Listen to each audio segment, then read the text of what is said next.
মানিকগঞ্জের সিঙ্গারে একটি হত্যা মামলার এজাহারভুক্ত মূল আসামিদের গ্রেপ্তারের দাবিতে মানববন্ধন ও বিক্ষোভ করেছে ওই এলাকাবাসী। বিক্ষোভ শেষে তারা হেমাদপুর সিঙ্গার আঞ্চলিক মহাসড়ক রাস্তা অবরোধ করে রাস্তায় বসে পড়েন। এরপর রাস্তার দুই পাশেই যানজটের সৃষ্টি হয়। পরে সিঙ্গার থানা পুলিশ গিয়ে যানজট নিরসনের চেষ্টা করেন এবং মানববন্ধন এবং বিক্ষোভকারীদের মূল আসামিদের গ্রেপ্তারের আশ্বাস করলে তারা পরে রাস্তা থেকে সরে পড়েন। রোববার 11 মে সকাল 10টার দিকে হেমাদপুর সিঙ্গার মানিকগঞ্জ আঞ্চলিক মহাসড়কের জয়মন্টপ বাস স্ট্যান্ড এলাকায় ঘণ্টাব্যাপী এ মানববন্ধন অনুষ্ঠিত হয়।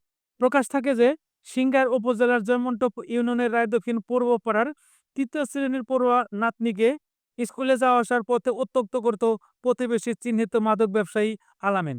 এ ঘটনায় থানায় লিখিত অভিযোগ দেয় নানা আসগর আলী। এতে আলামিন ক্ষিপ্ত হয়ে তার কয়েকজন সহযোগী নিয়ে ঘটনার পরের দিন অর্থাৎ ২৯ এপ্রিল সন্ধ্যায় দেশীয় অস্ত্র দিয়ে উপর্যুপরি কুপিয়ে আহত করে। পরে তাকে স্থানীয়রা উদ্ধার করে সাভারে একটি হাসপাতালে নিয়ে যায়। সেখানে কর্তব্যরত চিকিৎসক তাকে মৃত বলে ঘোষণা করেন। এই ঘটনার পরের দিন নিহত আসগর আলীর ছেলে বাদী হয়ে আলামিনকে প্রধান আসামি করে ৫ জনের নাম সহ অজ্ঞাত আরো কয়েকজনের নাম উল্লেখ করে থানায় একটি হত্যা মামলা দায়ের করেন।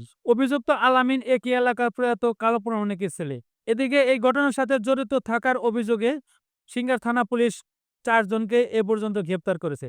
গ্রেপ্তারকৃতরা হলেন মীর হোসেন, মানিক, রাকিবুল হাসান, পিন্টু ও আসলাম হোসেন। সিঙ্গার থানার officer in charge OC J M Toufiq Azam বলেন, আমরাও চাই অপরাধীরা শাস্তি পাক। ইতিমধ্যে আজগরের হত্যা মামলার ৪ জনকে গ্রেপ্তার করা হয়েছে। অপরদিকে এজাহারভুক্ত আসামিদের গ্রেপ্তারে প্রযুক্তি ব্যবহার সহ বিভিন্ন চেষ্টা চালিয়ে যাচ্ছি। আশা করছি দ্রুত সময়ের মধ্যে গ্রেপ্তার করে বিচারের আওতায় আনতে সক্ষম হব।